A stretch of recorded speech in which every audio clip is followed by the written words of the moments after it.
All right, this is about your post about the negativity and the rampant negativity. That's true, man. That in this profession, that happens regularly on campuses and meetings everywhere. And let's talk about that. And by the way, this is a theory. This is like a working theory I have in my mind, and this is not going to be articulate. I don't have all the details worked out. This might not come out right, but here's what's on my mind about that negativity and the downward spiral of negativity the momentum that builds, and I call it toxic empathy.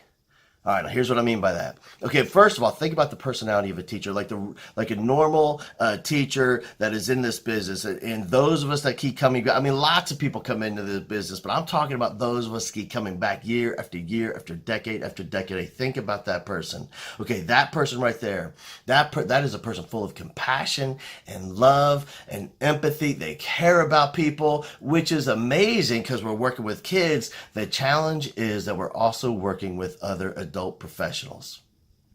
And here's the challenge. Okay, that teacher that is struggling and she's deep in the struggle on that day, or he is deep in the struggle on that day, and they come into the workroom, they join their lunch bunch, and they have to let it out, or they come in after school to the teacher workroom to check their mail, and it just comes out. They unload. Oh my God, these kids are terrible. They're horrible today. Like, what is going on? They came back from after lunch. Are they putting crack in the tater tots? What is going on?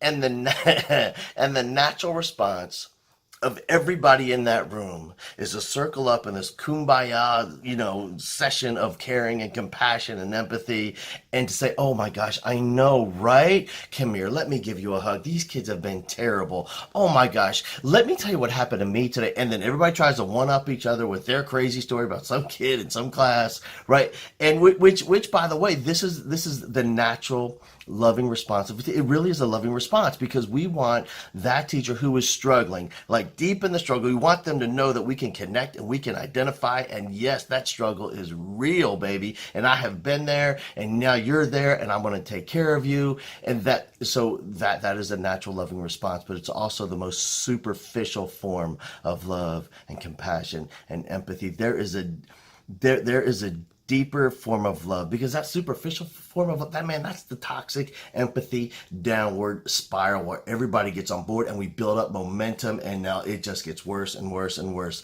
The deeper love than that is to stop that teacher and bring that teacher back in that moment, right then and there, to reality of the situation, because that's not the reality. That's what happens to be what they're feeling and their perception of the moment in that moment, on that day, that minute. But the reality is, hey, listen, I know it's tough. Some days are really hard. Hey, who specifically are you talking about? Well, I'm talking about all of them. Every single kid is terrible today. Yeah, I know it's every single kid, but like specifically, give me one name. Well, I'm talking like William. I know William. Hey, his mama was up here last week. Have you met her? Did you have a chance to speak with her and talk to her about the drama that's happening in that family? Have you been to William's home? Have you seen where he lives in that apartment complex over there in that part of town? Have you been into the gates of that apartment? Have you been into their home? Have you seen what William has to endure when he comes out every day to catch the bus just to get to school? Of course he behaves that way. Of course he acts that way. I gotta tell you, man, if I grew up in that home with that mama and with those challenges, I gotta tell you, I think I would be like probably 1,000 times worse than William. He's doing the very best that he can, and thank God he has us and you as his teacher to love him relentlessly through all of this, which really is like an even deeper, even more compassionate form of love for that teacher.